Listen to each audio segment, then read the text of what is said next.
Hey friends, Roger Bassick here. And if you're like me, you're probably tired of hearing the words unprecedented and uncertainty. And I mean, you go on and on. These times, they're difficult.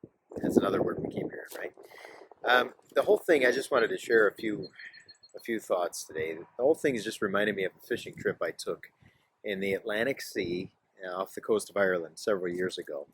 Uh, it started off extremely idyllic, very much like the water behind me right now. It was beautiful. It was actually sunny, and then the wind kicked up.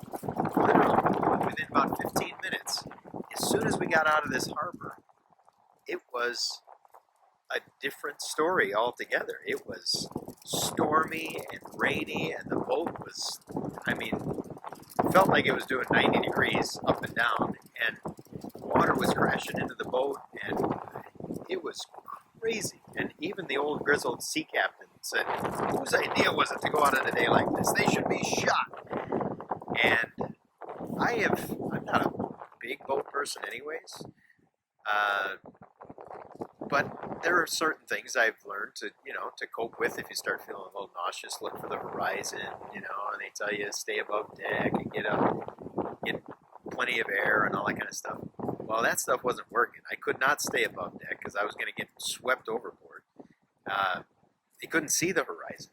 The waves were literally crashing into the boat so hard that when we went below deck, we were seeing what the captain could see, which was nothing. It was like being caught in a washing machine.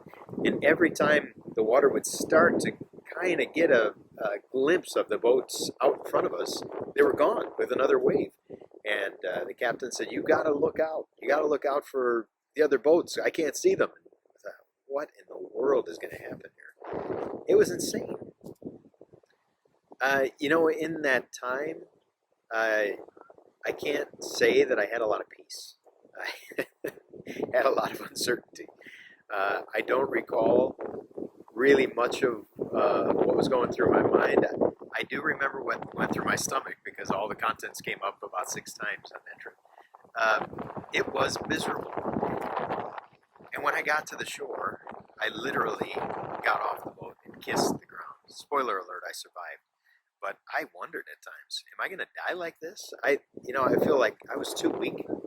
I was so dehydrated. I was hungry. I was thirsty. I really thought I was going to drown. If I fell in, there's no way I would have been able to swim out of there. And it reminded me of the story that I'm sure we're all familiar with in Mark 4:35 through 41, where it says, "That day when evening came, he said to his disciples, 'Let us go over to the other side.' Leaving the crowd behind, they took him along, just as he was in the boat. There was also other boats with him.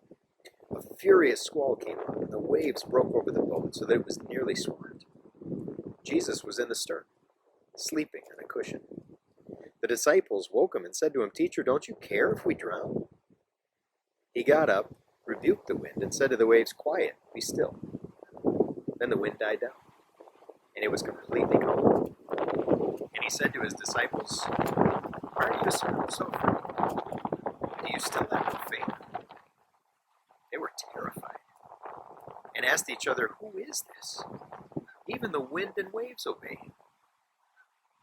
Just a few things I wanted to point out from that. When people are stressed out, which is the case for a lot of people right now, and they see somebody who isn't as stressed out as they are, or doesn't show any signs of being stressed out, it comes across as if they don't care.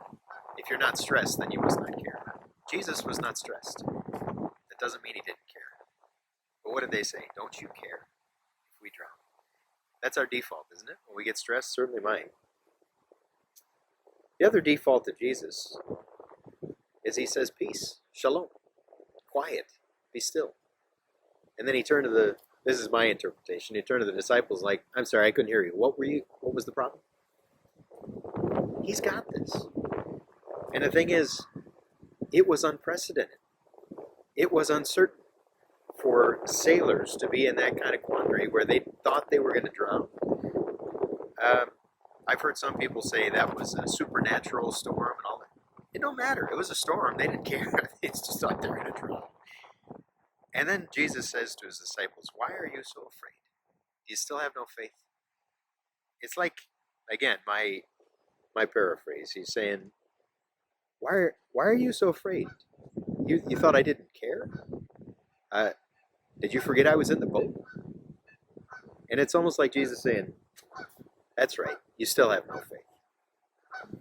And then what's interesting is that in the calm, they were terrified. They thought they were scared during the storm, but in the calm, they were terrified. And asked each other, who is this? Even the wind and waves obey him. Look, if you are a born again follower of Jesus, this is a promise. When Jesus said, let's go over to the other side, he didn't say, let's go to the middle of the lake and drown in a storm. He said, let's go over to the other side. You can take that as a promise. He's going to get us to the other side one way or the other. The other thing we know is when Jesus is with us, we can have access to peace. We may not access it, but we have access. He might feel like he's sleeping. He might feel like he doesn't care. But that's not true. And our default will be to be afraid. And he understands that. He's okay. He's not going to be shook if we admit that we have fear. We don't have to fear the storm. We do have to fear God and realize that if we know him, we don't have to ask, who is this? We can say, he's got this.